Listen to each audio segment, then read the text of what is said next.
Alright, I just got my winch installed on my 2014 Grizzly.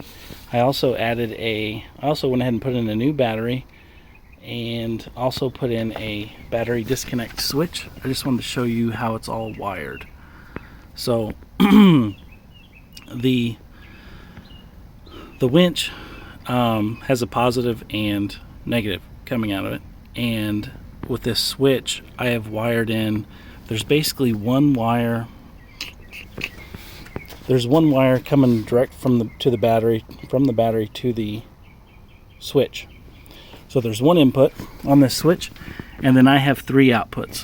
One is the factory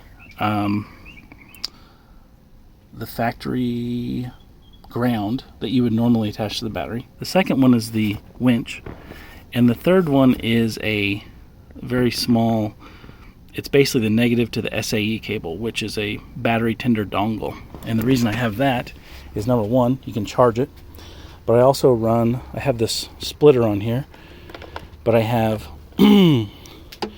one battery tender that runs to the back of the machine. So it runs all through here, and then I've got it tied here. I use this to power my camera, my GoPro camera, with one of these, which is a SAE to USB. So I usually run the camera on the back of the machine. And the reason I have this splitter is I will also run one up through kind of by the rack, and I run a phone on here for GPS navigation. So I also power that phone. Haven't completely finished the install yet, but verified everything works and is working. And there's my winch. Everything went together pretty well. It just takes a lot of time to do it right. These were pretty hard to get in.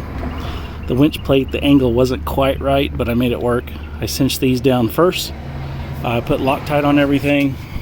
So looking forward to hopefully never having to use this winch. It's kind of funny, right? So to turn everything on, just turn it like that. You grab the key. Just see the dash fire up. There's a dash. I'm gonna turn the key on. Watch this, I'll turn the switch off. Off. Everything goes off. So, including my battery tenders. So, my battery tender dongles, so I can leave these on there and not worry about them draining the battery. But that's it. I wanted to show you how that wiring was done, because I couldn't find anything that anybody had done. Oh, sorry, one last thing. So I kind of use this area over here to stash all my cables. So just a little detail on how that negative is hooked up.